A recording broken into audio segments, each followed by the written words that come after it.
Cricket மேட்சுக்கு வணக்கம். Virat Kohli and Rohit Sharma இனிமேல் test டீம்ல இருக்க போறாங்களா? அவங்களுடைய கதை முடிஞ்சுதான். அண்ட் கம்பீருடைய பதவிக்காலம் எப்ப முடிய போகுதுங்கிறத நான் கேட்கல, ரசிகர்கள் கேட்கறாங்க. சீக்கிரம் முடிச்சு விடுங்கப்பா, எதுக்கு இவ்வளவு நாள் வச்சுட்டு இருக்கீங்க? அவர்னாலதான் எல்லாம் சொல்லி ஒரு பக்கம் சொல்லிட்டு இருக்காங்க. இது போக சுப்மன் கில் எல்லாம் டீம்ல தேவைதானாங்கிற மாதிரி பத்ரிநாத் அவர்கள் கழுவி ஊத்திருக்காரு. பொதுவா இந்தியன் டீம்ல என்ன பிரச்சனை போயிட்டு இருக்கு, ஸோ எதனால இந்த லாஸ் அப்படிங்கிறது ஏற்பட்டுச்சு, ஆஸ்திரேலியாவுடைய வெற்றிக்கு எது காரணம், இந்தியாவுடைய தோல்விக்கு எது காரணம் அப்படிங்கறதெல்லாம் பார்க்கலாம். அதுக்கு முன்னாடி ஃபர்ஸ்ட் டைம் சேனல் போறீங்கன்னா மறக்காம சப்ஸ்கிரைப் பண்ணி சப்போர்ட் பண்ணுங்க. அப்போது அப்டேட் எல்லாமே எங்களை வந்து சேரும். சரி, வாங்க வீடியோக்குள்ள போலாம். So first of all senior வீரர்கள் கண்டிப்பா பொறுப்பை ஏற்றுக்கொள்ளணும். ஏன்னா ஒரு விஷயம், ஸோ அதாவது ரன் அடிக்கிறாங்க, அடிக்காம போறாங்க, இது எல்லாமே ஒரு பக்கம் இருக்கட்டும். T20 வேர்ல்ட் கப் முடிஞ்சதுக்கு அப்புறம் அவங்களுக்கு ஒரு லாங் கேப் இருந்தது. ஸோ ரெஸ்ட் அப்படிங்கிறது தேவைதான், ஒரு மாசம் எடுத்துக்கலாம், எல்லாமே ஓகே தான்.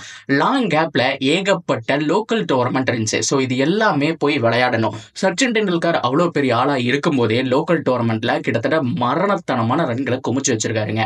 ஸோ டைம் கிடைக்கும் போதெல்லாம் லோக்கல் டோர்னமெண்ட் எல்லாமே ஆடுறது, ஐ மீன் இந்த துலீப் டிராஃபி இதெல்லாம் தான் நான் சொல்றேன். ஸோ அதுல எல்லாம் ஆடி ரன்கள் சேர்க்கிறது. ஸோ அப்போதான் அந்த பேட் ஃப்ளோ அப்படிங்கிறது வந்துட்டு இருந்துகிட்டே இருக்கும். வெளியில போய் சராசரியா 200 100ன்னு அடிக்கக்கூடிய மனுஷன் கண்டிப்பா இந்த மாதிரி டொமஸ்டிக் டோர்னமெண்ட் எல்லாமே ஆடுறதுனால தான் அவ்வளோ பெரிய ஒரு பிக் ரன் ஸ்கோரரா இருந்தாரு அப்படிங்கறத நான் சொல்லல, எல்லா எக்ஸ்பர்ட்ஸும் சொல்லிட்டு இருக்காங்க. அப்படி பார்க்கும்போது விராட், ரோஹித் சர்மா எல்லா பிளேயரையும் தான் நான் சொல்றேன். T20 வேர்ல்ட் கப் முடிஞ்சதுக்கு அப்புறம் லாங் ரெஸ்ட் எடுக்காம, ஏன்னா அதுக்கப்புறம் உங்களுக்கு பெருசா ஓடியும் கிடையாது, ஓடிஐ மேட்சஸும் விளையாடல, T20 டீமுடையும் இல்லை அப்படிங்கிறப்போ நீங்க டைரக்டா கண்டிப்பா போய் இந்த லோக்கல் டோர்னமெண்ட் அப்படிங்கறத ஆடி இருக்கணும். ஸோ அதனாலதான் இந்த மேட்சை விட்டு தள்ளுங்க. ஆஸ்திரேலியாவுக்கு முன்னாடி நியூசிலாந்து கூட நம்ம ஒயிட் வாஷ் ஆனோம் இல்லையா? ஸோ எல்லா மேட்சுமே அவங்க ஈஸியா ஜெயிச்சுட்டு போனாங்க இல்லையா? அதுவும் இந்தியாவுக்கு எதிராக ஸ்பின்னரை வச்சு மிச்சல் சாண்டனர் என்னமா பால திருப்பினாருங்க. ஸ்பின் ஆட தெரியலையா இந்தியன் பேட்ஸ்மேனுக்குங்கிற மாதிரி அவ்வளவு ஃபாரின் மீடியாஸ் கழுவி ஊத்துனாங்க. இந்தியாவுக்கே ஸ்பின் ஆட தெரியல, இந்த நிலைமைக்கு வந்துருச்சு கிரிக்கெட் அப்படிங்கிற மாதிரி ரொம்ப கேவலமாலாம் கூட பேசியிருந்தாங்க. அதுக்கப்புறம் ஆஸ்திரேலியா கூட முதல் மேட்ச் ஜெயிச்சதுக்கு அப்புறம் ஒரு குசி வந்துருச்சு, அப்பாடா இந்தியன் டீம் கம்பேக்டானுங்கிற மாதிரி. ஆனா அதுக்கப்புறம் தொடர்ந்து லாஸ் பண்ணாங்க. அதுவும் அந்த டிராவான டெஸ்ட் மேட்ச் முதல் கொண்டு ஆஸ்திரேலியா தான் டாமினன்ஸ். முதல் நாள் மழை வந்திருந்தாலும் இரண்டாவது நாள் அவங்க ஆடின ஆட்டம் மரணத்தனமான ஆட்டம்.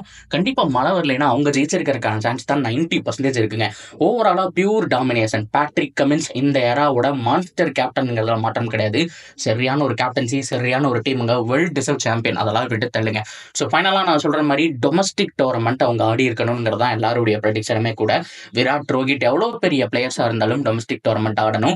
சச்சின் டெண்டுல்கர் கவர் டிரைவ்னால தான் பிரச்சனை அப்படிங்கிற மாதிரி இருந்தப்போ, ஸோ கவர் டிரைவே ஆடாம ஒரு 200 அடிச்சது ஆஸ்திரேலியால வெறித்தனமான ஒரு இன்னிங்ஸ் இல்லையா? ஸோ அதே மாதிரி விராட் கோலி ஒரு இன்னிங்ஸ் 2 இன்னிங்ஸ்னா பரவாயில்ல, அதிகபட்சம் 3 இன்னிங்ஸ்னா பரவாயில்ல, 8 இன்னிங்ஸ் தொடர்ந்து 5th ஸ்டெம்ப்லயே போட்டு அடி வாங்குறாரு. இந்த ஸ்காட் போலண்ட் என்ன சொல்லியிருக்காரு தெரியுமா? விராட் கோலி விக்கெட் எடுக்கிறதெல்லாம் ரொம்ப ஈஸிங்க, முன்ன மாதிரிலாம் கஷ்டம் கிடையாது. ஸோ அவரை பொறுத்த வரைக்கும் அதே லைன்ல நாங்கள் பாலை போட்டுட்டே இருப்போம். அவர் முதல்ல டச் பண்ணவே மாட்டாரு, கான்ஃபிடன்ட் மைண்ட் செட்ல இருப்பாரு. திடீர்னு ஒரு பாலை டச் பண்ணுவாரு. ஒரு தடவை டச் பண்ணிட்டாரு அப்படின்னா அவருக்கு அது கண்டினியூவா பழக்கமா போயிடும். ஸோ அவரால் மைண்டை மாற்ற முடியாது. இதுதான் எங்களுடைய ட்ரிக்கு, இதுதான் ஸ்ட்ராட்டஜி. அதே இடத்துல போட்டோம்னா ஒரு பால் 2 பால் 4 போனாலுமே இன்னொரு பால் எப்படியோ கேட்ச் வருங்கிற விஷயம் தெரியும். அதுதான் எங்களுடைய ட்ரிக்கு. விராட்டுக்குலாம் பெரிய சீக்ரெட் பிளான்லாம் இல்லைங்கிற மாதிரி சிம்பிளா சொல்லிட்டு போயிட்டாருங்க. அந்த அளவுக்கு விராட்டை ப்ரெடிக்ட் பண்றது ஈஸியா போச்சு. ஸோ விராட் கோலி இம்ப்ரூவ் பண்ணியே ஆகணுங்க. ஸோ அடுத்த 6 மாசத்துக்கு அப்புறம், ஐ மீன் 5 மாசத்துக்கு அப்புறம் வரப்போற டெஸ்ட்ல விராட் இருப்பாரான்னு கேட்டா கேள்விக்குறி தான். அதான் கம்பீர்னு சொல்லியிருக்காரு. அண்ட் ரோஹித் சர்மாவும் கேள்விக்குறி தான். ஸோ கம்பீர் ஃபைனலா என்னதான் சொன்னாரு அப்படின்னா, ஸோ இவங்கெல்லாம் இருப்பாங்களான்னு கேட்டா கேள்விக்குறி தான். என்னை பொறுத்த வரைக்கும் டீமோட நன்மைக்கு எது தேவையோ அதை பண்ணுவேன், லோக்கல் டோர்னமெண்ட் ஆடியே ஆகணும் அப்படிங்கிற விஷயத்த வலியுறுத்தி இருக்காரு. ஸோ இது பண்ணா மட்டும்தான் ஸோ சான்ஸ் அப்படிங்கிற மாதிரி சொல்லியிருக்காரு. ஸோ எனக்கு தெரிஞ்ச அடுத்த டெஸ்ட்ல வந்துட்டு விராட் அண்ட் ரோஹிட்டை வந்துட்டு டிரா பண்ணிட்டு புதுசா யாரெல்லாம் இருக்காங்களோ அவங்க எல்லாத்துக்குமே சான்ஸ் கொடுக்கறதுக்கான வாய்ப்பு அப்படிங்கிறது அதிகம். ஸோ அப்படியே கட் பண்ணோம் அப்படின்னா சுப்மன் கில் பெருசா ரெக்கார்டு இல்லைங்க. ஸோ ஓபி அடிச்சிட்டு இருக்காரு டீம்ல, பெருசா அவர் தெரியல. ஏன்னா ஸோ அதிகமா ரோஹித் இல்லாதப்பதான் உள்ள வந்தாரு. ஃபர்ஸ்ட் மேட்ச்ல இருந்தாரு, ஸோ அதுக்கப்புறம் வந்துட்டு கடைசி மேட்ச்ல இருந்தாரு. ஆனா ஏகப்பட்ட இதுக்கு முன்னாடி இருக்கக்கூடிய ஏகப்பட்ட இன்னிங்ஸ் சாப்பிட்டுருக்காருங்க, பெருசா ரன் அடிக்கல. இதுவே தமிழ்நாட்டு பிளேயரா இருந்தா, தமிழ்நாட்டு பேர் இருந்திருந்தாலே தூக்கி இருப்பாங்க. அவர் வந்துட்டு அந்த ஒரு மிகப்பெரிய ஆள் அப்படிங்கிறதுனாலதான் வச்சிருக்காங்கிற மாதிரி புட்டு வச்சாரு. பத்ரிநாத் கிளியரா உடைச்சாரு.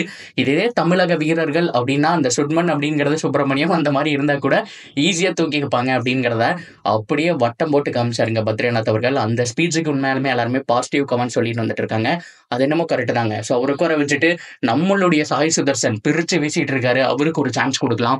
அது மட்டும் இல்லாம அபிமன்யு ஈஸ்வரன் இருக்காருங்க, சரியான ஒரு பிளேயர். இந்த டெஸ்ட்ல 5 மேட்ச்ல ஒரு மேட்ச் கூட இடம் கிடைக்கல, லாஸ்ட் மேட்ச் தான் ஃபீல்டிங்ல பார்த்தோம்.